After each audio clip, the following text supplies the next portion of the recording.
प्राचीन काल की बात है, जब माता अनुसुईया चित्रकूट में अपने पति अत्रि मुनि के साथ तप करते हुए वन में रहा करती थी। उन्हीं दिनों उनकी कुटिया के नजदीक एक कुटिया बनाकर एक देवी भी रहा करती थी, जिनका नाम नर्मदा था। वह नर्मदा नदी नहीं थी, वह सती नर्मदा थी, जिनकी कहानी पुराणों में मिलती है। वह एक कन्या थी और उनमें तप का बल बहुत अधिक था, जिसकी शिक्षा उन्होंने माता अनुसुईया से ही ली थी। उन्हें तप करते करते अनेकों वर्ष बीत गए। उनका तप इतना तेजोमय हो गया कि एक दिन तपस्या करते करते वह स्वर्ग की अधिकारी हो गईं और वह नाना प्रकार के आभूषणों और सुंदर वस्त्रों से सुसज्जित होकर स्वर्ग को पहुंच गईं। जब वह स्वर्गलोक पहुंची तो स्वर्ग के द्वार पर द्वारपालों ने उन्हें अंदर जाने से रोकना चाहा, परंतु जब नर्मदा ने कहा कि यहाँ पर मैं अपने तप के बल से आई हूँ और अगर तुम लोगों ने मुझे अंदर जाने से मना किया तो मैं तुम लोगों को श्राप दे दूंगी। द्वारपालों ने श्राप के डर से सती नर्मदा को स्वर्ग के अंदर जाने दिया। जब सती नर्मदा अंदर पहुंची तो सारे देवता उन्हें देखकर अचंभित रह गए और आश्चर्यचकित होते हुए देवताओं के गुरु बृहस्पति ने सती नर्मदा से कहा कि देवी, आप कौन हैं और यहाँ सशरीर कैसे पहुंची? तो सती नर्मदा ने कहा कि मैं नर्मदा हूँ और अनेक वर्षों की तपस्या से मुझे स्वर्ग की प्राप्ति हुई है, ताकि मैं स्वर्ग के सुख भोग सकूं। यह सुनकर देवताओं के गुरु बृहस्पति ने कहा कि देवी, आप में बहुत अधिक तपोबल है और आप अपने तप की शक्ति से सशरीर स्वर्ग में आई हैं और स्वर्ग के सुखों को भोगना चाहती हैं, तो इसके लिए आपको विवाह करना होगा, क्योंकि कोई भी कुंवारी कन्या स्वर्ग के सुखों को नहीं भोग सकती है। इस पर सती नर्मदा ने कहा, मैंने अपना सारा जीवन तप और आराधना में लगा दिया, कभी विवाह की ओर मेरा ध्यान ही नहीं गया और तप की शिक्षा मुझे माता अनुसुईया से ही मिली है।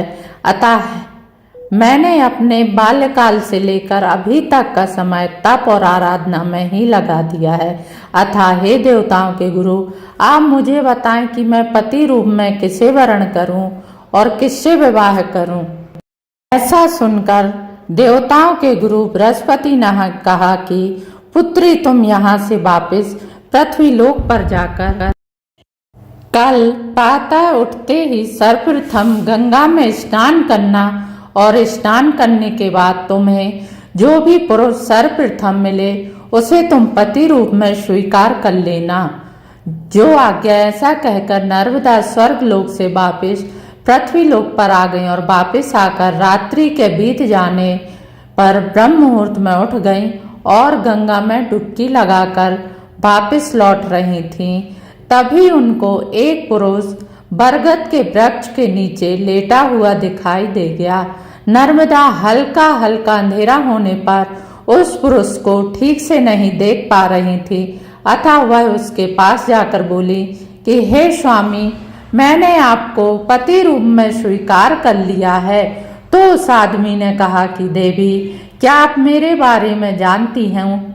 मैं रोगी और कोढ़ी हूँ, अतः आप मुझे पति रूप में स्वीकार कर अपना जीवन खराब ना करें।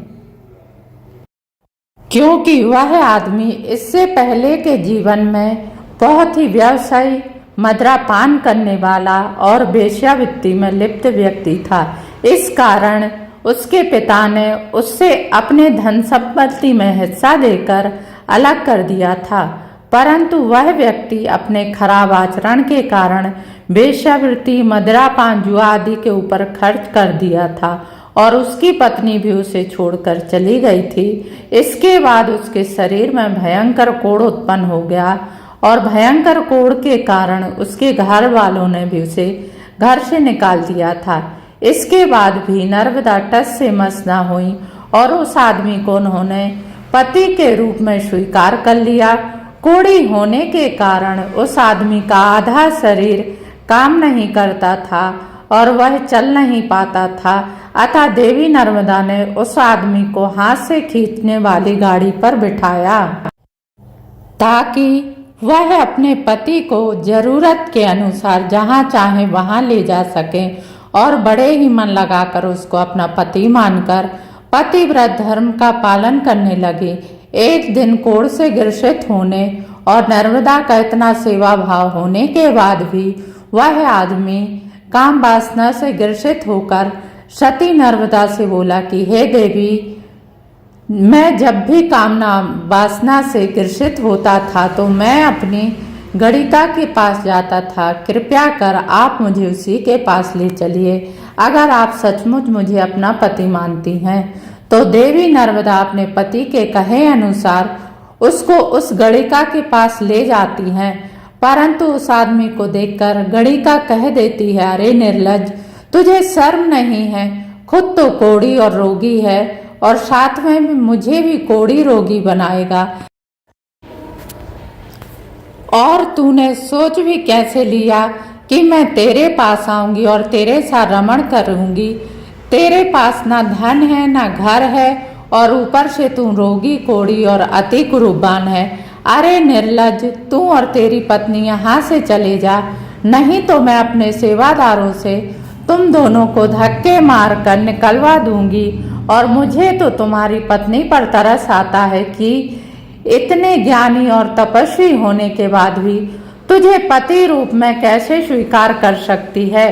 गणिका के ऐसे शब्द सुनकर नर्मदा ने कहा कि गुरु बृहस्पति ने जैसा कहा था मैंने तो बिल्कुल वैसा ही किया और इन्हें अपने पति रूप में स्वीकार कर लिया। अब चाहे यह रोगी हो, कोढ़ी हो या कुछ भी हो, पर यह मेरे पति हैं और मैं इनके लिए निंदनीय शब्द नहीं सुन सकती हूँ। और मैंने अपने पति की आज्ञा का पालन करते हुए इन्हें तुम्हारे पास लाई थी कि तुम स्त्री के नाम पर कलंक हो।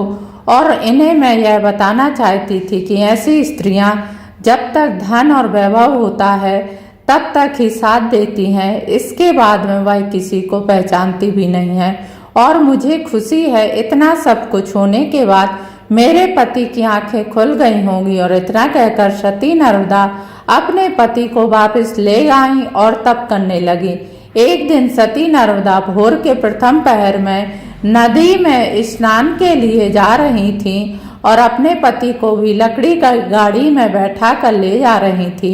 वहीं पर एक बरगद का पेड़ होता है जिसमें एक ऋषि सूक्ष्म रूप में बैठकर तपस्या कर रहे होते हैं। और संयोग से देवी नर्मदा का सिर अंधेरा होने की वजह से जिस पत्ते पर ऋषि बैठे थे उसी से टकरा गया। इससे ऋषि की तपस्या भंग हो गई और उन्होंने कहा कि यह किसका दुस्साहस है जिसने हमारी तपस्या में विघ्न डाला। तो इस पर सती नर्मदा ने कहा कि हे ऋषिवर, अंधेरा होने की वजह से और अज्ञानतावश मेरा सिर पत्ते से टकरा गया और मुझे इस बात का लेस मात्र भी अनुमान नहीं था कि आप यहाँ सूक्ष्म रूप में बैठकर तपस्या कर रहे हैं। हे ऋषिवर, आप मुझे क्षमा कीजिए, क्योंकि मैं अपने कोढ़ और रोग से ग्रस्त पति पर ध्यान दिए थी, इससे मेरा सिर बरगद के पत्ते से टकरा गया। इस पर ऋषि ने क्रोधित होते हुए कहा कि जिस पति की वजह से तुझे अपने आसपास कोई भी चीज होने का अनुमान नहीं है और तुम उसके ध्यान में इतनी मग्न हो, तो जा, मैं तुझे श्राप देता हूँ कि तेरा पति भोर का सूर्योदय होते ही मृत्यु को प्राप्त हो जाए। इतना सुनते ही नर्मदा ने कहा कि हे ऋषिवर, मैं आपसे पहले भी कह चुकी हूँ कि इसमें मेरा कोई दोष नहीं और आपने बिना विचारे ही श्राप दे दिया। अतः मैं भी कहती हूँ, अगर मुझ में सत्य है और मैंने तन मन से पतिव्रत धर्म का पालन किया है और स्वप्न में भी किसी पराये पुरुष को ध्यान में नहीं लाई हूँ, तो अभी तक मैंने जितना भी तप किया है तो मुझे भी महादेव की सौगंध है, आज से ही सूर्योदय होना बंद हो जाएगा और सूर्य की रथ की गति रुक जाएगी और सारे संसार में अंधकार छाएगा और मेरे पति को मृत्यु नहीं आएगी। धीरे धीरे समय गुजरता गया और सूर्योदय नहीं हुआ। सूर्य जहाँ थे वहीं रुक गए और उनमें इतनी शक्ति नहीं थी कि वह सती नर्मदा के वचनों को मिथ्या कर उदय हो सके। इससे समस्त संसार में अंधकार छा गया, जिससे सारे देवता चिंतित हो गए और आपस में कहने लगे कि अगर इसी तरह चलता रहा तो सृष्टि का संचालन ही रुक जाएगा और समस्त ब्रह्मांड और तीनों लोग त्राही त्राही कर उठेंगे। और ठीक ऐसा ही हुआ। समस्त पृथ्वी लोगों और मानव जाति और फसल वनस्पति आदि नाश को प्राप्त होने लगे और समस्त देवता त्राही माम करते हुए भगवान शिव के पास पहुंचे और भगवान शिव से प्रार्थना की कि हे भगवान, आप सती नर्मदा को इतना आदेश दें कि वह सूर्य को उदय होने दे। और इतना सुनते ही भगवान भोलेनाथ सती नर्मदा के पास पहुंचे। भोलेनाथ का आगमन सुनकर अत्रि ऋषि और सती अनुसुईया भी वहां आ पहुंचे और भोलेनाथ ने कहा कि हे देवी नर्मदा, आप सूर्य को उदित होने का आदेश दें, क्योंकि आपके हट के कारण तीनों लोकों में अंधेरा छा गया है, जिसके कारण समस्त मानव जाति और तीनों लोकों में अंधकार छा गया है, जिसके कारण पशु पक्षी वनस्पति आदि नाश को प्राप्त होने लगी हैं। अतः आप अपना हट छोड़कर सूर्य को उदय होने का आदेश दें। महादेव के ऐसे वचन सुनकर सती नर्मदा ने कहा कि हे भगवान, हे शिव शंकर, जैसा कि आपको सारी बातें विदित हैं, ऋषि ने मुझे बिना विचारे ही श्राप दे दिया है और अगर मैं अपना वचन वापस लेती हूँ तो मेरे पति मृत्यु को प्राप्त हो जाएंगे। भगवान महादेव ने कहा कि हे देवी नर्मदा, आप सूर्य को उदित होने का आदेश दें, क्योंकि माता अनुसुईया अपने तप के बल पर आपके पति को जीवन दान देगी और उन्हें रूपवान बना देगी। अतः कृपया कर आप अपना आदेश वापस लें। इतना सुनते ही नर्मदा ने कहा कि हे सूर्यदेव, मैं अपना वचन वापस लेती हूँ। आप उदित हो जाएं और उदित होकर समस्त सृष्टि को जीवन और प्राण दे और ऊर्जावान बनाए। इतना कहते ही सूर्य उदित हो गए और समस्त सृष्टि को पहले की तरह ऊर्जावान बना दे। सती नर्मदा के इतना कहते ही सूर्य उदय होता है और सूर्य के उदय हो जाने पर उनके पति की मृत्यु हो गई। परंतु वहीं पर पास खड़ी मां अनुसुईया ने अपनी उंगली चीरकर और उससे कुछ रुधिर उनके पति पर छिड़क दिया, जिससे उनके पति जीवित और अति रूपवान बन गए और सती नर्मदा और उनके पति पृथ्वी लोक पर दाम्पत्य जीवन के समस्त सुखों को प्राप्त कर अंत में स्वर्ग लोक को प्राप्त हुए और वहां पर अनेकों सुखों को भोगते हुए आनंद पूर्वक रहने लगे। अगर आपको मेरी कहानी पसंद आई हो तो चैनल को सब्सक्राइब कीजिए और बेल आइकन को दबाना मत भूलिए और साथ ही साथ अपने प्यारे से लाइक और कमेंट भी दीजिए, ताकि मैं आप सबके लिए इसी प्रकार की कहानियाँ लाती रहूं। Thanks for watching.